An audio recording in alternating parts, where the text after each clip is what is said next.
আসসালামু আলাইকুম রহমতুল্লাহি ওবরাকাতুহু। সম্মানিত দর্শক, বর্তমান দুনিয়ায় দুবাইকে বলা হয় পাপের শহর। আপনারা জানেন যে মধ্যপ্রাচ্যের ছোট ছোট কয়েকটি মরু অঞ্চল, যেগুলো ১৯৭০ সনে এবং ১৯০০ এমনকি ৬০-৭০ সনে ৭৫ সন অবধি একেবারে দরিদ্র ছিল এবং এগুলো এত দুর্গম ছিল যে এখানে আসলে কোনো সভ্য লোক যেত না। ছোট ছোট রাষ্ট্র। তারা মরুভূমিতে উট চড়াতো, ডাকাতি করত, আর সিল্ক রুট সহ আরবের যে সকল আ যাকে বলা হয় মরুপথ রয়েছে, সেটা ইরান থেকে ধরুন আপনি কাতারে যাবেন, কাতার থেকে ধরুন আপনি সৌদি আরব যাবেন। তো ওই ভাইয়া মিডিয়ার যে রুটগুলো আছে, সেই রুটগুলো তারা শত শত বছর ধরে নিয়ন্ত্রণ করত এবং ওটার উপরে তাদের জীবন জীবিকা চলত। সেই আ ছোট ছোট যে গোত্রগুলো, তারা ওখানকার যেমন একটা ছোট রাজ্য তারা গড়ে তুলল গত শতাব্দীতে। দেখা গেল যে মোট জনসংখ্যা ১০,০০০, ২০,০০০, ২৫,০০০ এরকম নিয়ে। তো এরকম বেশ কয়েকটি রাষ্ট্র বা রাজ্য একত্র হয়ে তারা সেই দ্বিতীয় বিশ্বযুদ্ধ পরবর্তী সময়ে ৬০-এর দশকে পরে তারা প্রথমে নিজেদের মধ্যে বন্ধুত্ব করল। তারপর একটা চুক্তি করে সংযুক্ত আরব আমিরাত রূপে তারা এস্টাবলিশড হলো। এক্স্যাক্টলি ডেট এখানে আমি বলছি না, আপনি একটু দেখে নেবেন যে ঠিক কত সালে হলো। এরপর বিভিন্ন শহর তারা গড়ে তুলল। তার মধ্যে আমি জাস্ট উদাহরণ হিসেবে ৩টি শহরের নাম বলছি। দুবাই, আবুধাবি এবং শারজাহ।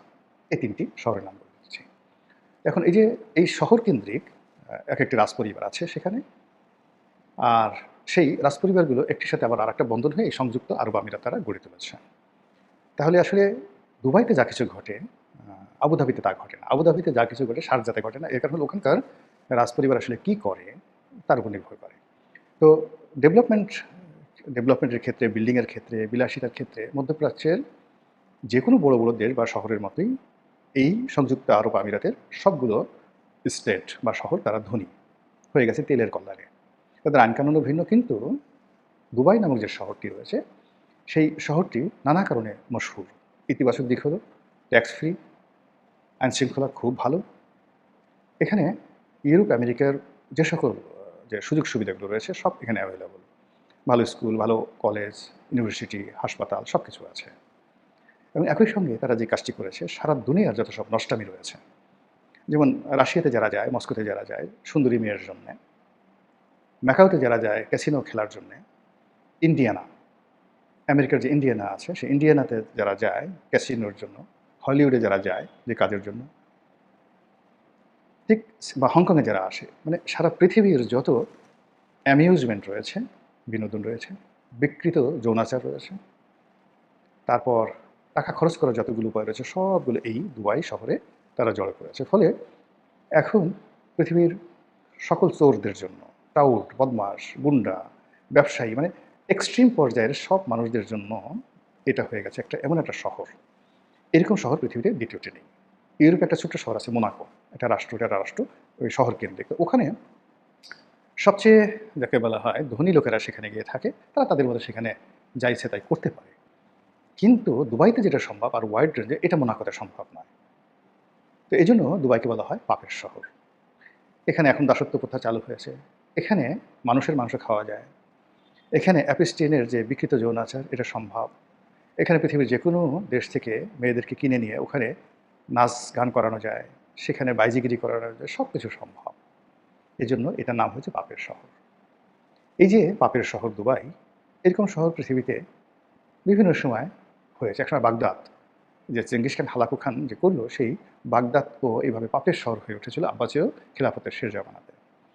আল্লাহর চাবুক রূপে সেখানে হালাকু খানকে নাজিল করা হয়েছিল। একই পাপের শহর হয়ে গিয়েছিল খাওরেজম, তার যে রাজধানী গুরগাঁও। পাপের শহর হয়ে গিয়েছিল এখন যে ইস্তাম্বুল, এটি তখন ছিল কনস্ট্যান্টিনোপল। পাপের শহর হয়ে গেছিল কার্থেজ, টিউনিশিয়ার অবস্থিত পৃথিবীর সবচেয়ে কসমোপলিটন সিটি ছিল প্রাচীন দুনিয়াতে, দ্য সিটি অফ হানিবল, সেই কার্থেজ। পাপের শহর ছিল পম্পেই, ভিসুভিয়াস আগ্নেয়গিরির পাদদেশে ইটালির বিখ্যাত শহর পম্পেই। পাপের শহর ছিল সেই যে কওমে আদ, কওমে সামুদের যে রাজধানী, সেই রাজধানীগুলো ছিল পাপের শহর। আজকের যে পেত্রা নগরী, তার পাশে যে ডেড সি রয়েছে, মৃত সাগর, এই অঞ্চলে অনেকগুলো শহর তারা গড়ে তুলেছিল।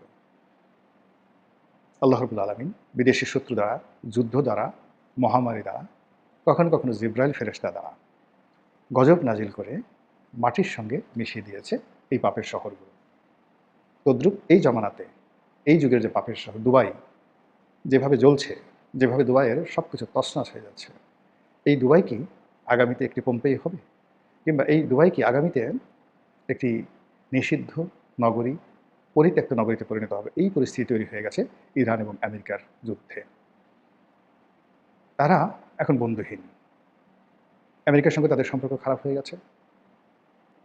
আর ইরানের সমস্ত ক্রোধ এখন দুবাইয়ের উপর। মধ্যপ্রাচ্যের সমস্ত মুসলিম, ধর্মপ্রাণ মুসলিমদের ক্রোধ এখন দুবাইয়ের উপর। ফলে এই যুদ্ধ কীভাবে থামবে জানি না, কিন্তু পাপের শহর দুবাই, সে আর তার পুরনো জৌলস কখনো ফিরে পাবে না।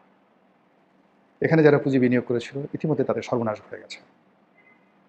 এখানে যারা বসবাস করার জন্য তাদের চৌর্যবৃত্তির অর্থবৃত্ত তারা এখানে জমা করেছিল, এই ৩৫ বা ৩৯ দিনের, ৩৫ থেকে আমি আজকে যে ভিডিওটি করছি, আজকের দিন পর্যন্ত ৩৯ দিনের যুদ্ধ। এই যুদ্ধে তাদের সমস্ত পুঁজি শেষ হয়ে গেছে।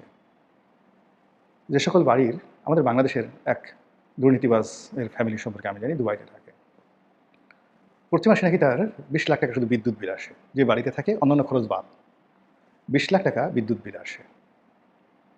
তার এই সময়টাতে যত বিনিয়োগ ছিল, যা কিছু ছিল, তছনছ হয়ে গেছে। তার ঘোড়ার খামার, খেজুরের খামার, গল্ফ কোর্স, ৪-৫টা বাড়ি, সব কিছু তছনছ হয়ে গেছে এই সময়ের মধ্যে। ২০ লাখ টাকা একটা সিঙ্গেল বাড়িতে, ৮,০০০ বর্গমিটার একটা বাড়িতে শুধু ২০ লাখ টাকা বিদ্যুৎ বিল আসে। তাহলে চাকর বাকর, গাড়ি বাড়ি মিলিয়ে ওখানে কত লাখ টাকা এই বাংলাদেশের যে দুর্বৃত্ত কত টাকা খরচ করে বলেন তো আপনি? এবং তার যে পাপ, সেই পাপে সে নিজেও ডুবছে, তার পরিবারও ডুবছে, এবং সে এই বাংলাদেশ থেকে যে টাকা পাচার করে সেখানে নিয়েছিল, সেটা ওই মরুভূমিতে জ্বলে পড়ে ছারখার হয়ে গেছে এই যুদ্ধে। তো কাজেই পৃথিবীতে আল্লাহর যে বিচার, খুব বেশি দূর যেতে হয় না। এই জীবনে অল্প জীবন, ক্ষুদ্র জীবন, যা কিছু দেখলাম, আল্লাহর কাছে শুকরিয়া, আলহামদুলিল্লাহ, আল্লাহ তুমি আমাকে রক্ষা করো এই পাপ থেকে। আসসালামু আলাইকুম ওয়া রাহমাতুল্লাহি ওয়া বারাকাতুহু।